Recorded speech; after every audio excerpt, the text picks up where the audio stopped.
Our guest tonight in the studio is Issac Weishaupt. Issac, again, thank you so much for giving up your Saturday night and sharing your stuff with us. Thanks for having me. We were talking a little bit on the break about world wealth, and you're gonna maybe, if you want to talk a little on that, about how such a small portion of the people own so much. Yeah, so if you don't want to believe all the kind of wacky conspiracies, the one thing you should know about is the top 1%, which has been in the news with all the Occupy protests and whatnot. And if the top 1% own roughly 35% of the wealth in the United States, and that number has been pretty steady for the last 100 years or whatever. So the fact that you've got these very small elite group of people that own so much money and wealth, I should say, one of the conspiracies that rings true for me, what I believe is, these people have more money than they could even spend. They have to have something else to push for. And, once you have enough money to buy whatever you want, the next thing, what's the next thing that you can have? And that'd be power. Right. And influence. So why don't we know the names of these people that are in the top 1%? Right. I feel like it's because they're pushing an agenda that we're not supposed to be privy to.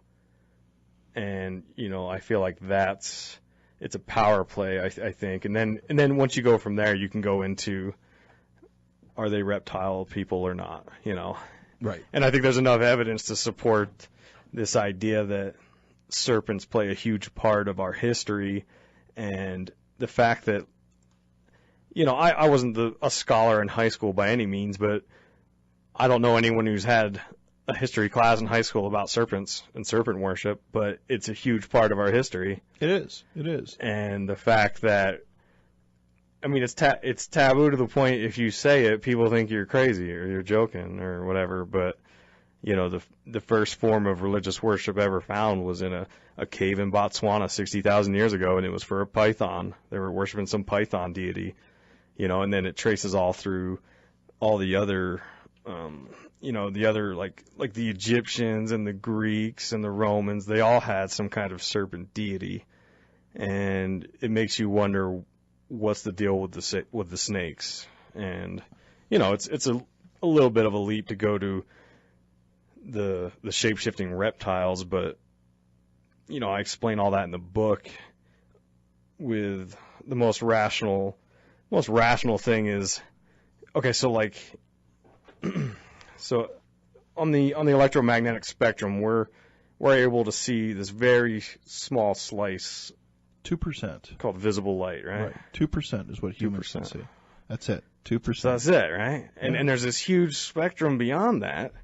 So who's to say that there aren't, so I used to ghost hunt, and you could watch an infrared camera. You could see things move. You can see orbs move. Mm-hmm. I went into a haunted school once, and I watched a video camera with, night vision on it, and they said, watch this screen. Watch it for 5 minutes. You'll see something. And I just sat there and watched it, and sure enough, there's an orb that just goes floating by. And, there's no explanation for it. It's just, some kind of energy. And, I can't see that with my naked eye. So it makes me wonder, okay, well, we can see this little infrared band. The infrared's just right beyond visible light. So what's beyond that? The other 98%, like you're saying.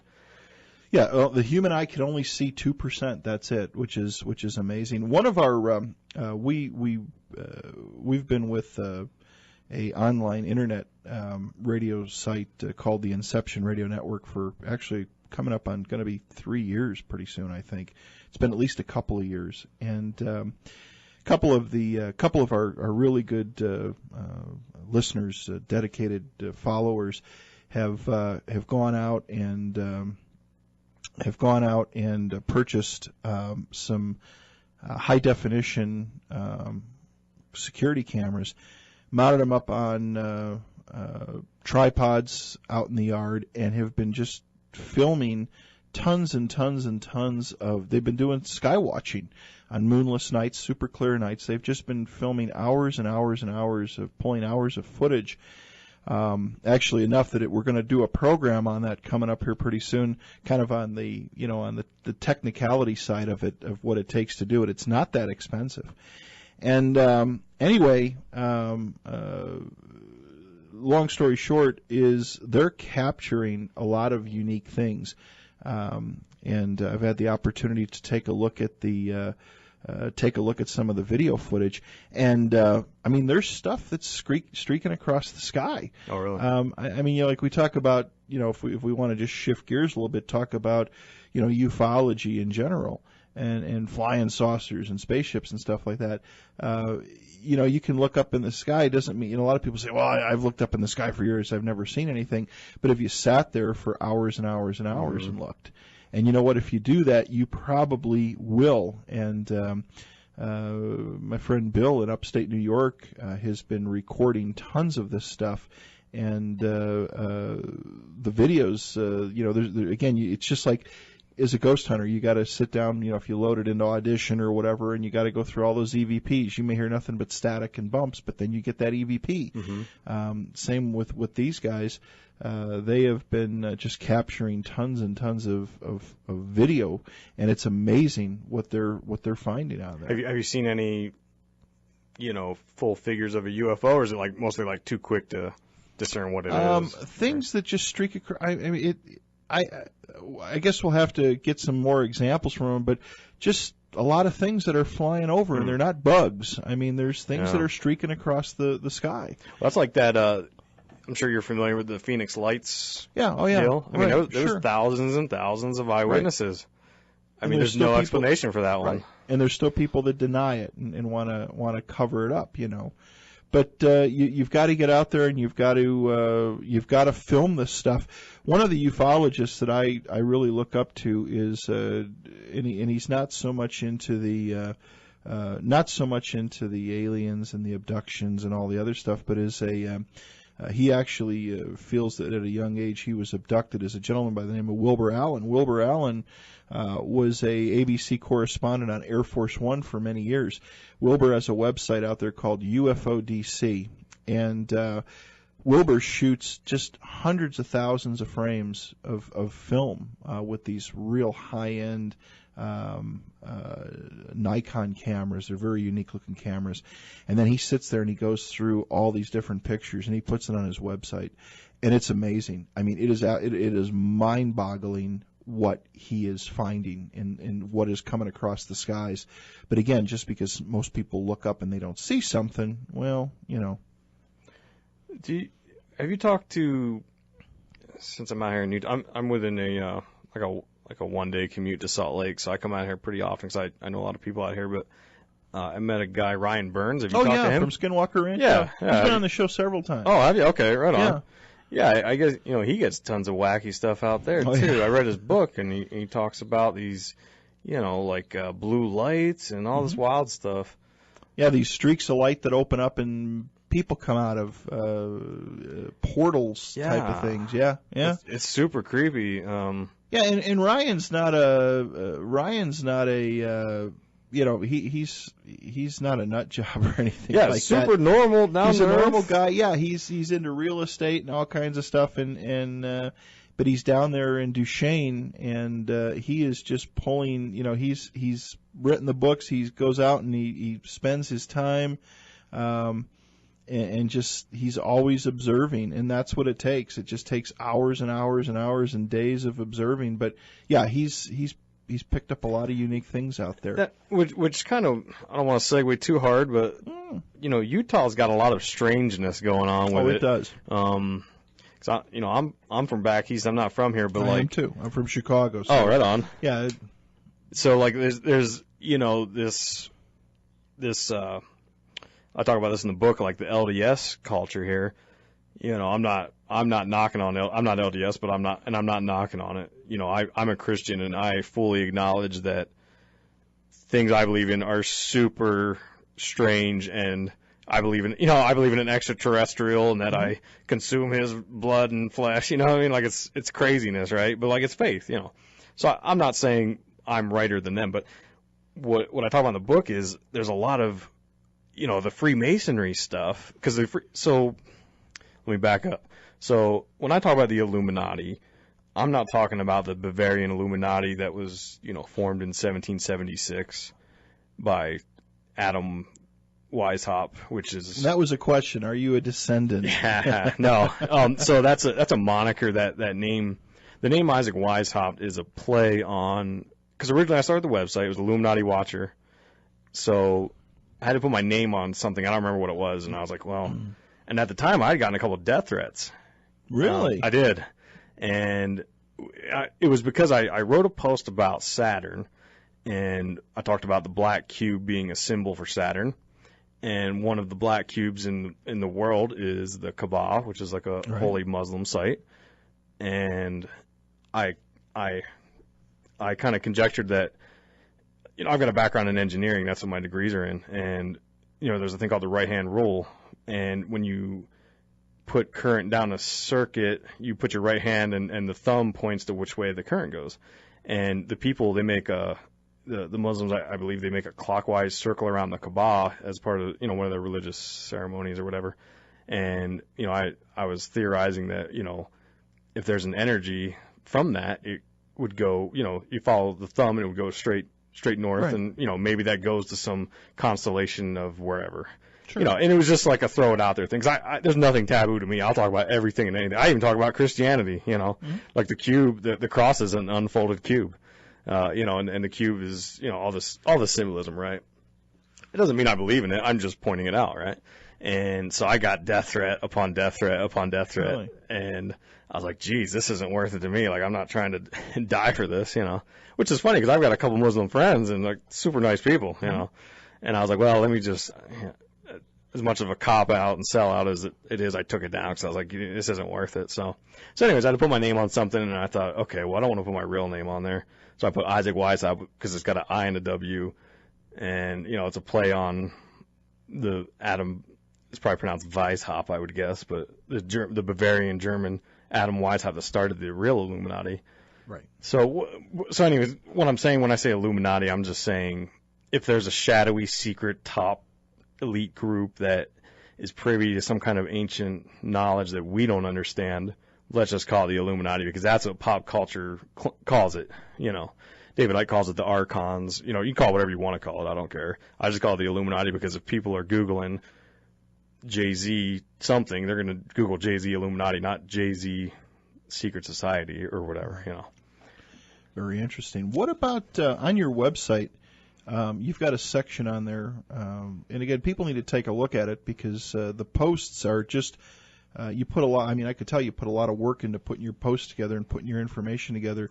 You've got a page called Transhuman, and we were talking about that. You're going to talk about that a little bit before we went to the news break. What's your thoughts on that and transhumanism? Yeah, so the transhumanism movement, to kind of succinctly explain what that is, it's this idea that humankind will evolve into more or less robots, right? So we're going to first augment ourselves with technology, which is kind of already happening. You can do stem cells to grow new organs or whatever, but like even if you go on YouTube and look up transhumanism hacking, you can see that people are, they're putting magnets underneath their skin. That's a pretty rudimentary form of transhumanism, but the idea is that the way technology is evolving, we'll eventually be able to kind of augment ourselves with robotics and technology. And, that's a fact. And that's what, Ray Kurzweil, he's this futurist I've read a couple of his books, and he's got a timeline right now of what he thinks is going to happen in the future as technology evolves. And like I said, I went to school. I'm an electronic engineer by education, and we talked about Moore's law, and it's saying the number of transistors you can fit on a chip will double every 2 years. And if you look at that on a graph, it's an exponential scale. And Ray Kurzweil explains all this in his books and says, and he predicted back in the 90s, like all this stuff that's going to happen. And he's saying by 2045, we're going to reach this point called the singularity. And after the singularity happens, the computer brain will be smarter than a human brain. So what does that mean? That means we're going to be faced with a question of, okay, if I've got a computer that I could figure out a way to put it inside my brain to make me smarter, should I do that? Right. There's all, like, should I have a cyborg eye that I can access my email through my cornea?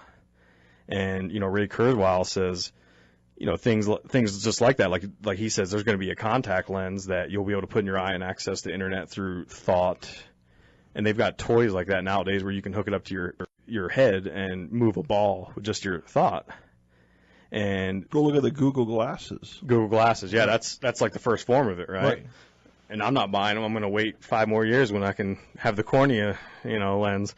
But my argument is that this is an Illuminati agenda because they're seeking to have it so that we can upload our whole consciousness into a digital format and be immortal, basically. And there's different theories for why that is. One theory is, going back to the music industry, is these people talk about how they sold their soul to the devil for fame and fortune and whatnot. Well, if they can be immortal, they'll never have to pay that debt. Right. So they're scared to death to die, right? So if they can live forever, that's great. Even like, I think Walt Disney, didn't he cryogenically freeze his head or something like that? I think that's... Is that a rumor? Yeah, I think that's a rumor. Might be a rumor, That's right? a rumor. Yeah, there's a lot of rumors in this realm of conspiracy. But yeah, so, and the fact that we've got Facebook so pervasive, everyone, has a Facebook with all their likes and things they're into. Well, there's the thing called a mind file that a company's making that basically you can upload all of your kind of thoughts and feelings into a digital avatar, sort of. And the idea is that one day when the technology catches up, like, okay, so let's say I open a mind file. I say, my name's Issac Weishaupt. I like horror movies and conspiracy theories, right? Mm-hmm. Well, let's say, 100 years goes by, and I'm dead and gone. Well, 100 years goes by, and now technology is so advanced that they can take these mind files and upload them into either a virtual reality world like a Matrix world or a robot, and you can't distinguish between the real me and this mind file. And there's a certain appeal to that because, like, if you have a loved one who you can make a mind file for and they pass, that'd be kind of cool to go into, log into a computer and go into this little virtual world and, right. Oh, this is cool. I get to communicate with them now. Right. Yeah. And it's like real feedback and it feels real. It's just that the soul isn't there anymore. Right. And the argument, and this is kind of where the Christian argument comes in, is like, this is like the mark of the beast stuff. And, but like that's going back to the predictive programming. That's kind of what the film Avatar was about. Right. And it's this idea that you can kind of make a better version of yourself, and that's what this guy does with, I think his name was Sam, in the wheelchair. Mm-hmm. He eventually stays there, because you can live in, and all of this ties back into, this is nothing new. This is concepts that they've been talking about forever with, like Plato's allegory of the cave, Rene Descartes' evil genius, the brain in a vat philosophy stuff. It's all basically stuff you see in the film The Matrix. It's can we be deceived and be used as forms of energy for other beings, as batteries, sort of, for other beings, and then they can just hijack our mind and put us into this virtual world that we don't even know that we're in it. Right. And it's one of those conundrums you can't really disprove it, really, right? Or are we in one already and we don't even realize it? Oh, I know.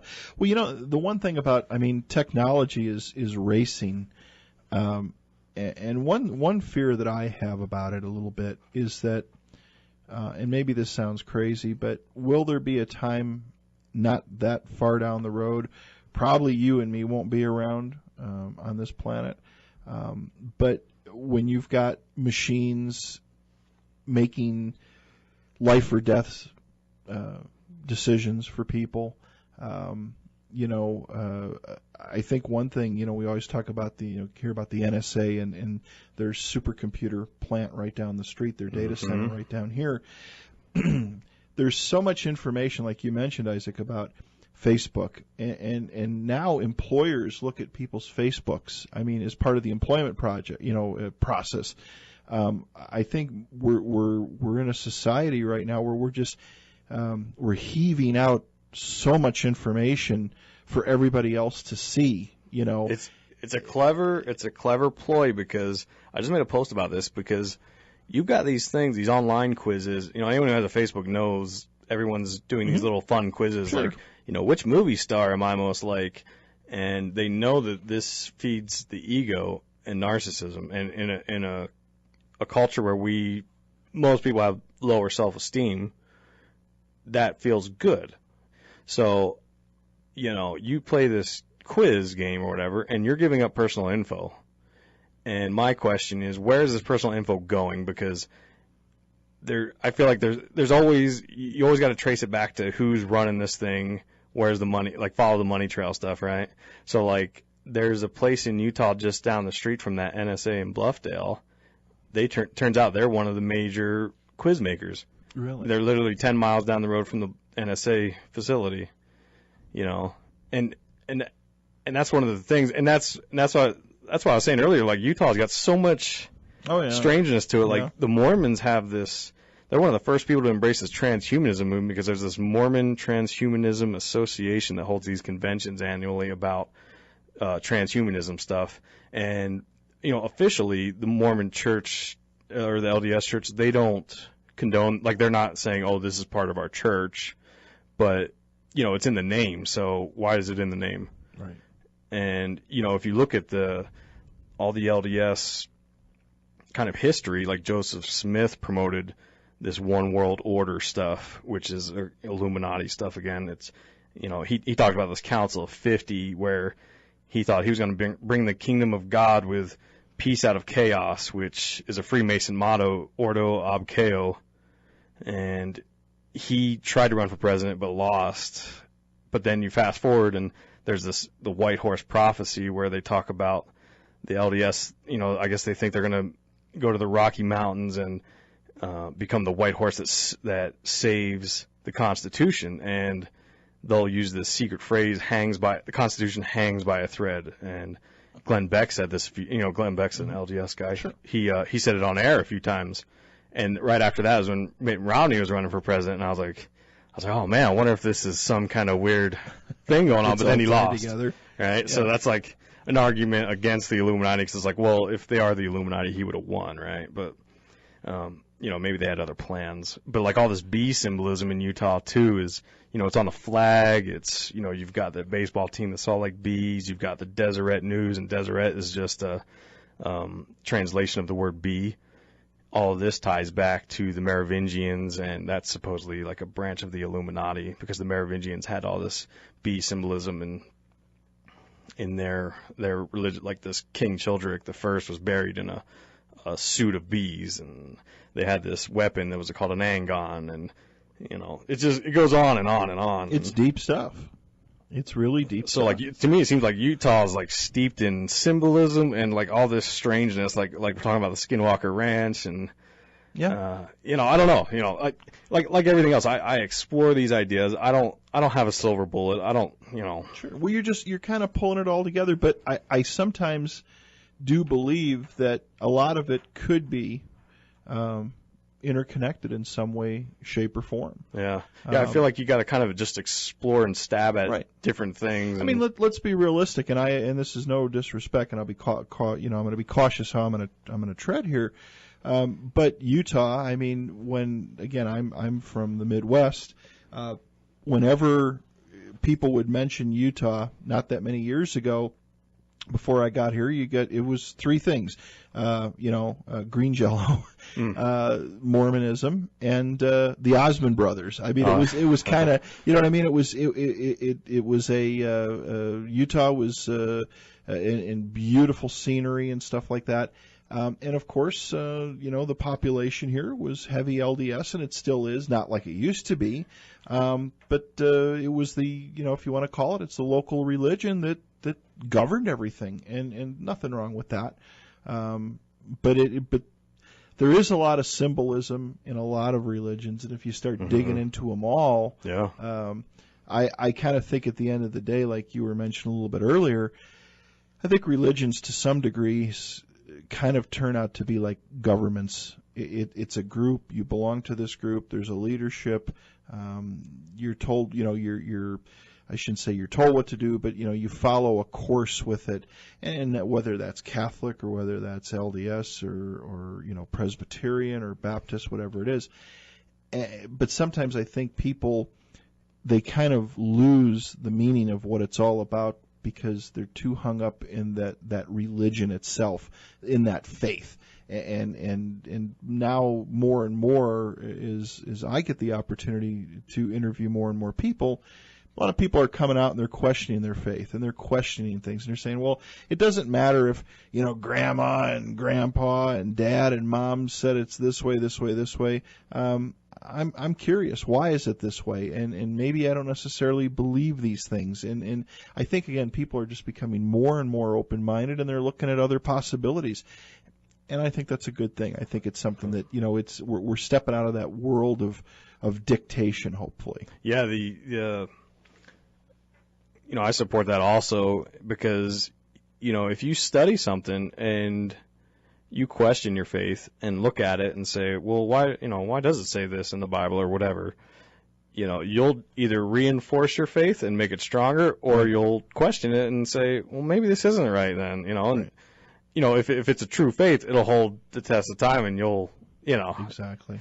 Like, like in the book I talk about this Dr. Joe Dispenza, I followed him for a lot of stuff, and he talks about the way the mind works, and there's repetition and ritual involved, and that's something David Icke talks about with this reptilian brain complex, and that kind of ties into what his theory on this reptilian shapeshifter stuff. And the reptilian brain that's inside of us, it looks for rituals, and it feeds off of fear, and it's like a fight or flight type response thing. And that's why David Icke claims that there's all this fear-based stuff in our world, is because the Illuminati or the Archons or whatever you want to call it have taken over, and they get off on this fear. They can absorb this fear and use it for their energy to kind of shapeshift into our dimension and our realm, and they can also use it to feed the system that runs the thing, because we don't have enough time to go into all of it, but David Icke says, it all starts at Saturn. Saturn transmits a signal of this virtual reality world through energetic wavelength of deception, and then it goes to the moon. The moon's a repeater. It broadcasts it down, and we're all in this illusion realm. And like I was saying before, that's nothing new. The idea that we're being deceived is something that has been going on for centuries, where people have talked about like the Maya have this, or I'm sorry, I lost it. There was I can't think of the group. I read in a book, The Four Agreements. They talk about this illusionary fog world called the Maya. Whoever this group is, I don't remember. Hindus, I think. I'm not sure. And and it's all throughout most religions. There's a little bit of talk about this, about how the material world is here to deceive you and trick you. And if you don't recognize that and detach from the material things, you're going to miss the purpose for our experience in this realm. Well, one thing I think people, this is, we do live in a very materialistic world. I mean, we do. And I think it's, getting back to the McDonald's sign, or I did a lot of reading and research on why Coca-Cola went with the red and white. There's a lot of conspiracy theories there. Well, do you remember what that was? Or? Well, it's just, it was the tint of the red and the white, and supposedly red has a different effect on the human mind and how we look at things. Yeah. And one thing, I did see a program a couple days ago about Coca-Cola bottling and how they bottle stuff. And on the cans, on the Coca-Cola cans, how the color of the can it's a special red that you can get something really close to it, but it's got its own patent on its color, and there's like 2 or 3 people that are constantly sampling the color to make sure that it's like within 0.001% of tolerance, and it's just kind of strange why it would really matter if it was dark red, off red, light red. But anyway, same with McDonald's, same thing there. But people are so materialistic, Isaac. But I think as we get a little bit older, we start to realize, and the older we get, we start to realize that material things really don't mean that much. Sure. Having that fancy car, having the biggest house on the block, it's not where it was years ago. I mean, as we mature, we realize that family and friends are more important than material things. And I don't know, maybe the powers to be with the Illuminati want to keep that greed cycle going. Always buy a new car, buy the bigger house. But I think we've seen, especially with the economic recession and a lot of the things that are happening in the world, we're starting to see that there's definitely more important things out there than greedy type items for greed and physical items. All right, everybody, welcome back to Fringe Radio. We're here with Isaac. We've been talking about all kinds of stuff. We got a bunch of questions sent in, and let me go ahead and go through some of these. Bill in upstate New York, my buddy Billy up there, says, Isaac, would transhumanism incorporate our souls in these cyborg bodies? What's your thoughts on that? Yeah, I think that's the later phases of the project. I think the first project is to just make a digital kind of realm, kind of like a Facebook, but a virtual reality. And I liken it to that film Surrogates that Bruce Willis was in. Yeah. It was kind of popular, not too popular, but it was interesting because what it was, if you haven't seen the film, it's, Bruce Willis and his wife are in this future world where, you wake up, you go inside your little room in your house where you've got this virtual reality helmet or whatever, and you jack into the Matrix, and, everyone in this Matrix world, they go to work and you do your 8-hour shift or whatever. And it's funny because in this digital world, everyone's, super sexy and funny and all this stuff. And, he gets off, once they get off work, he takes his helmet off and he walks over next door to the, his wife's room, and she don't want to come out, right. Because it's enjoyable to be in this world where, everything works out great. And to me, it seemed like, it's like we're being groomed for that, because like on Facebook, it's really a narcissism tool where, like I don't get on there and be like, oh, just failed my midterm exam, I'm an idiot. You'd be like, 100%, baby, yeah, I'm the greatest or whatever. And you show pictures of the most flattering pictures are on there. Sure. And, the most Photoshop picture. You're right. Yeah. So like it's an appealing idea, to be able to just live in this world where everything's perfect and you don't really have to like work on anything. And I think that's the first step, is once they can perfect the technology and take us from having to, I think, so like I remember back in the 90s putting on a virtual reality helmet and playing a game. It was pretty crude. Yeah, it was pretty rough. Yeah. And I've wondered what's happened to that, because I haven't really seen it. I mean, that was in an arcade I played that. And I haven't seen it, and I'm thinking, okay, the technology has definitely progressed, so where is it? Right. Like, why, when I walk into, I mean, if you can find an arcade anymore, yeah. Why when you walk into something like that, they don't have that much of it. I've seen it at the fair a little bit. I saw one booth that had something, sure, and it looked like it got way better. So I'm thinking, the second that they can make it, the next evolution of video game consoles is going to go that route where you augment yourself with a helmet and it's more immersive and you're in this world. Want to take a call? Let's do it. Sure. Yeah. Caller, welcome to K-Talk. You're on the air with Isaac. Hello there. Hello. Michael here. Isaac, and I'm sorry, the host name slipped my mind, but anyway, I can't jump back into my body because my lizard brain died from that fight or flight energy. My pineal gland died, that lizard brain. Okay. It's dead. And if I jump back in my body, it would die. Okay. I think I lost you. So I hop back in, Isaac.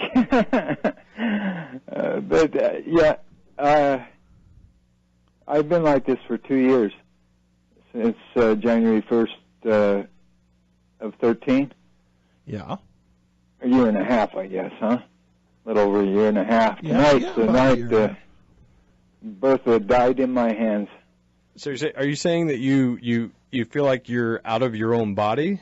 Right now, I feel like I'm crying tears of joy, but it's a wonderful feeling. You lose all fear of death, you know. And so can you see your physical body, like a transcendental meditation thing, or what are we talking about here? You become bioelectric energy. Okay. And I hate to use the word control, but you control everything that happens on the planet. You know, that's strange. I've heard people say when they have near-death experiences that time, they are able to see present, past, and future. And if you want to... I've had many. Yeah, well, and that's what kind of sounds like you're going towards, is this ability to control everything. And I've heard, one was documented in the hospital, but I could still hear the doctors talking, saying that I'm dead, Really? Yeah. I was still there and listening to every word, and I jumped back in. This was in 94. Wow. And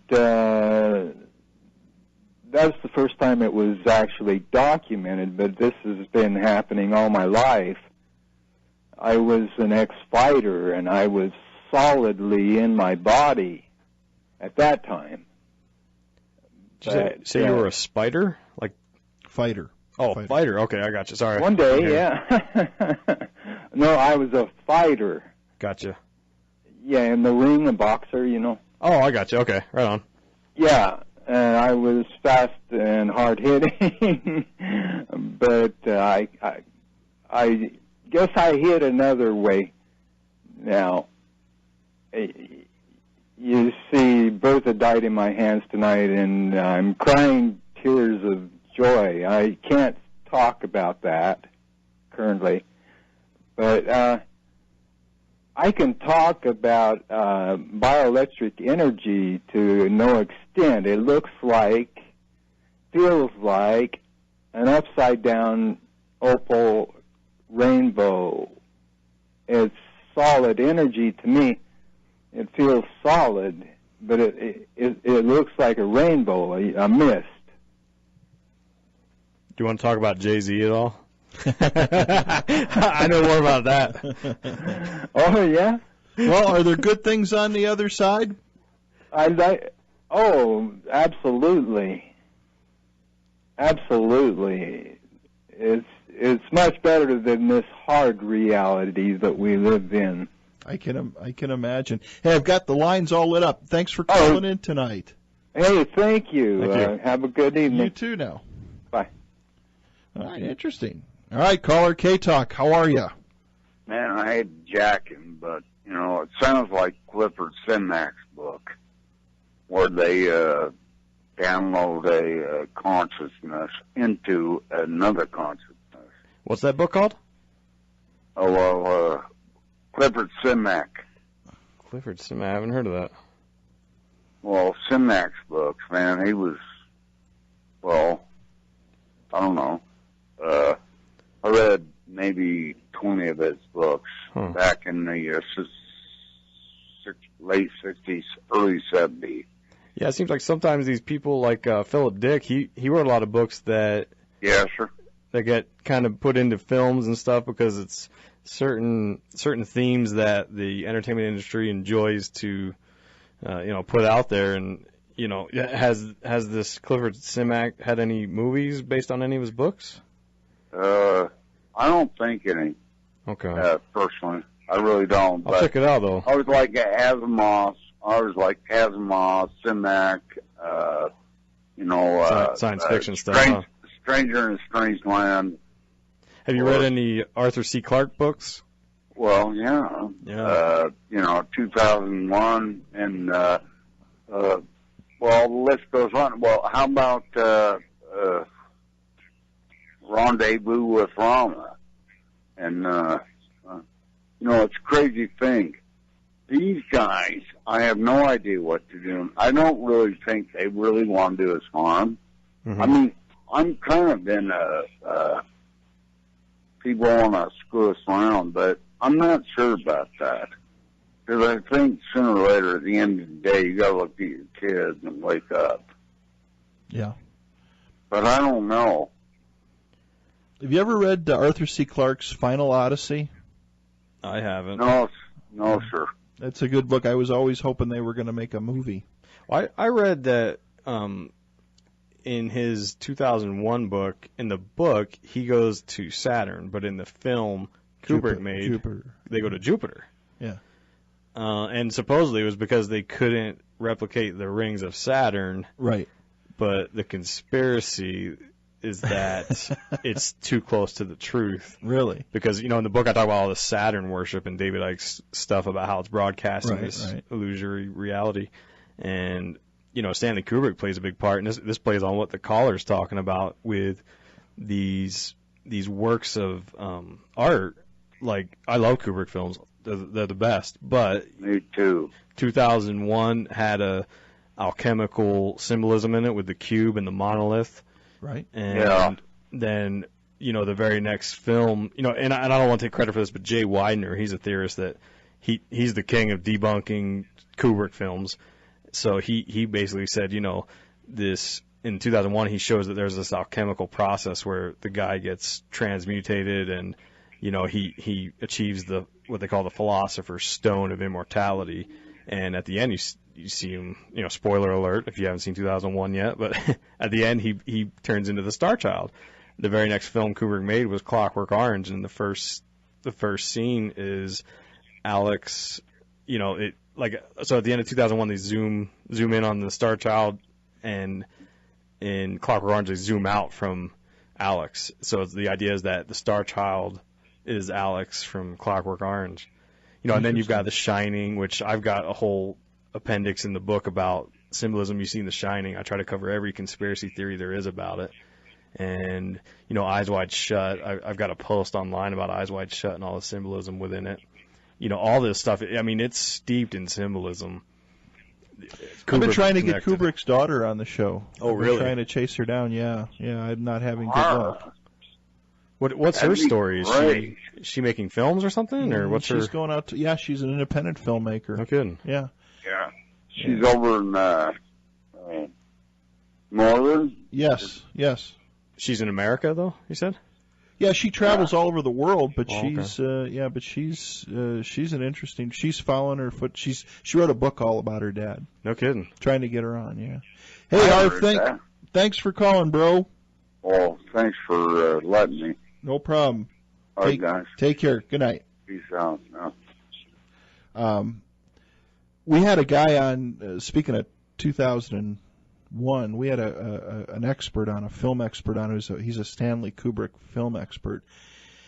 And that movie was made in such secrecy. Kubrick's an interesting guy, but he's got a book all about the film and how all those huge sets were built. There's very few. You'll find a couple pictures on the internet, but it was all done in secrecy. That to make that film was a monumental feat. When you look at it, it's so cool. And it was Actually, it was released a couple of different times. It was released, I think, in '68 or '69, and then back in '70. And actually, if you live in Salt Lake, or in the area here, there's a theater. there's a theater in Sugar House. I think it's called the Fox Theater. I'm not sure. They actually show it over there once every other month. Oh, really? So every other month? Yeah. Wow. Yeah, they show a lot of these old films. That's a long out there. movie to sit. I was theater. But I was it's good. Googling 2001: A Space Odyssey, and it said local showing. And I think it's every other month. It's shown over there on pretty cool. on their big screen. But well, the conspiracy about that film is that NASA, that Kubrick supposedly shot the photos for the quote unquote faked moon landing, and he was given the money to do 2001 in compensation for it. Right. And I don't know. There's a ton out there about that, but it's an interesting theory. Let's take one last call. We've got about 2 minutes left. Caller, good evening. Welcome to K-Talk. Yeah, Kubrick the government had him made a, the government, and NASA, they had him made a movie of the moon landing in a building down in Florida. Do you know that? Oh, that's why he was murdered. Yeah, is that the one with, Well, made a landing, they landed on the moon, but the government didn't want Russia to see our equipment, so they had him do it in a building down, there's a huge building down there, and that would make sense to me, because I believe we've been to the moon, but well, we've been there, sure. I could see that they paid Kubrick to. The landing was faked, but we went there. We just didn't want to show Russia our equipment and stuff. So they had Kubrick make a movie of the moon landing. Interesting. And, anyway, he ended up getting killed over it because he was, they thought he was going to let the secrets out and stuff. Wow, interesting. Got to dig into that. Hey, thanks for calling tonight. All right, see you. Take care. Good night. Interesting. Very interesting. Again, the secrecy of 2001, talking with this expert was unbelievable. Isaac, it has been an honor to have you here tonight, and I hope we can get you back again. 2 hours went way too fast. Oh, yeah, most definitely. I got to come back. There's tons more to talk about. Maybe we can do 4 hours in a chicken dinner or something. Right on. Let's do it. Next time I come out in Utah, I'll do that. Why don't you go ahead and throw the name of your book and where people can get it again? Okay, go to IlluminatiWatcher.com. That's where you'll find all the greatest in pop culture, conspiracy, symbolism, you name it. The book, you can find links on the website. If you go to the website, I've got a link for it, and you can get a signed copy. It's actually cheaper to buy it through me on IlluminatiWatcher.com than it is on Amazon, but it's on Amazon too. If you want to go that route, I'd rather you go through me, but you get it that way too. You can get it that way too, because I'll throw in a sticker, a signature, all that. So anyways, yeah, Amazon or IlluminatiWatcher.com. Sounds great.